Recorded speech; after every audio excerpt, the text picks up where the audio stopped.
हमारा देश कैसा है? वैसा ही जैसा आप छोड़ के गए थे। यानी कि हम अभी भी अंग्रेजों के गुलाम हैं? नहीं, अंग्रेजों से तो हमें 1947 में ही आजादी मिल गई थी।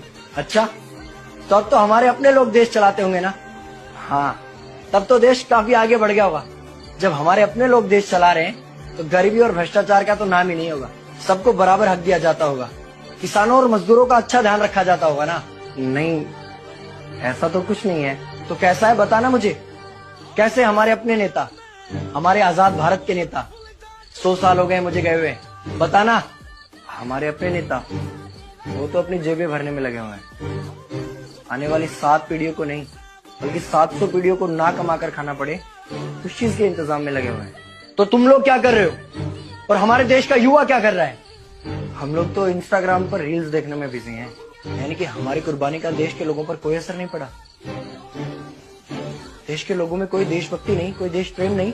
नहीं, ऐसा नहीं है। आपके लिए और देश के लिए बहुत प्रेम है भारत के लोगों के दिलों में। हर 15 अगस्त और 26 जनवरी को तिरंगा फहराते हैं, पूरे जोश के साथ भारत माता की जय बोलते हैं और आपकी डीपी भी लगाते हैं। और भारत और पाकिस्तान के क्रिकेट मैच के दौरान तो हमारी देशभक्ति पीक पर होती है। तुम इसे देशभक्ति समझते हो?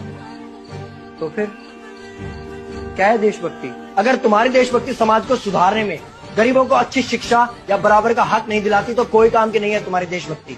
भ्रष्ट नेताओं और सरकार के खिलाफ आवाज उठाओ, लोगों को एकजुट करो। लेकिन अगर हमने सरकार के खिलाफ आवाज उठाई या नेताओं से सवाल पूछे तो हमें एंटी नेशनलिस्ट कहा जाएगा या हमें गद्दार करार दे दिया जाएगा। तो डरता है। 23 साल का था मैं जब अंग्रेजों ने मुझे फांसी पर चढ़ा दिया। मुझे तो आतंकवादी कहा गया था। अगर अब नहीं जागे तो ये देश सोता रहेगा। ये सरकारें, ये नेता देश को बेच खाएंगे।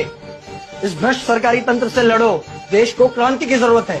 क्रांति यानी कि हमें हथियार उठाने होंगे, बंदूकें उठाने होंगे जैसे आपने उठाई थी। नहीं, हमारी क्रांति विचारों की थी। जब अंग्रेजी हुकूमत ने हमारी आवाज नहीं सुनी तो हमने और जोर से आवाज लगाई और अपने विचार रखे। और क्रांति केवल सत्ता को बदलने तक सीमित नहीं है, बल्कि इस भ्रष्ट अन्यायी तंत्र को जड़ से उखाड़ कर फेंकना है। पर ये होगा कैसे? अपने आसपास से शुरुआत करो। जो भी तुम्हें भ्रष्ट नजर आए उसके खिलाफ आवाज उठाओ, एक्शन लो। तुम्हारे टैक्स का पैसा नेताओं की जेब में जा रहा है, हिसाब मांगो। अपने वोट का सही इस्तेमाल करो, लोगों को जागरूक करो और इस देश को आजाद करवाओ। इंकलाब जिंदाबाद, इंकलाब जिंदाबाद।